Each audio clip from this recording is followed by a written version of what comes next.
तो गाइस आप लोगों के लिए एक और कैपकट का न्यू ट्रेंड वीडियो एडिटिंग का ट्यूटोरियल लेकर आ गए हैं। जैसे कि आपने प्रीव्यू में देखा, इस तरह की वीडियो एडिटिंग आप भी कैसे कर सकते हैं। तो चलते हैं अपनी वीडियो की तरफ। तो सबसे पहले आपने आ जाना है, नीचे आपको लिंक मिल जाएगी डिस्क्रिप्शन में, आपने उसके ऊपर क्लिक करेंगे तो आपने इस वेबसाइट के ऊपर आ जाना है। उसके बाद आपने यूज़ टेम्पलेट इन कैपकट के ऑप्शन पर क्लिक करेंगे तो ये आपके सामने जो इस तरह का टेम्पलेट आ जाएगा, जैसा कि आप देख रहे हैं। इस तरह का टेम्पलेट आने के बाद सिंपल आपने क्या करना है, आपने यूज़ टेम्पलेट के ऑप्शन पे क्लिक कर सिंपल अपनी गैलरी में से 3-4 फ़ोटोज़ ले लें। तो सिंपल हम अपनी गैलरी में से 4 फ़ोटो ले लेते हैं।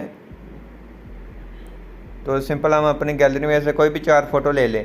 तो 4 फ़ोटो हमने ले लिया। लेने के बाद सिंपल आपके सामने जो कुछ देर लोडिंग करेगा, लोडिंग करने के बाद ये आपकी वीडियो पे अप्लाई हो जाएगा। तो आपको बाद में चेक करवाते हैं।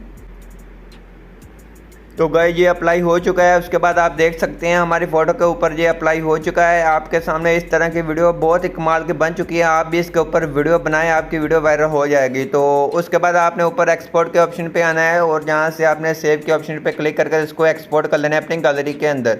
तो वही होगा। मुझे हमारी वीडियो अच्छी लगी प्लीज़ वीडियो को लाइक करना, चैनल पर नहीं है तो चैनल को लाजमी सब्सक्राइब कर देना।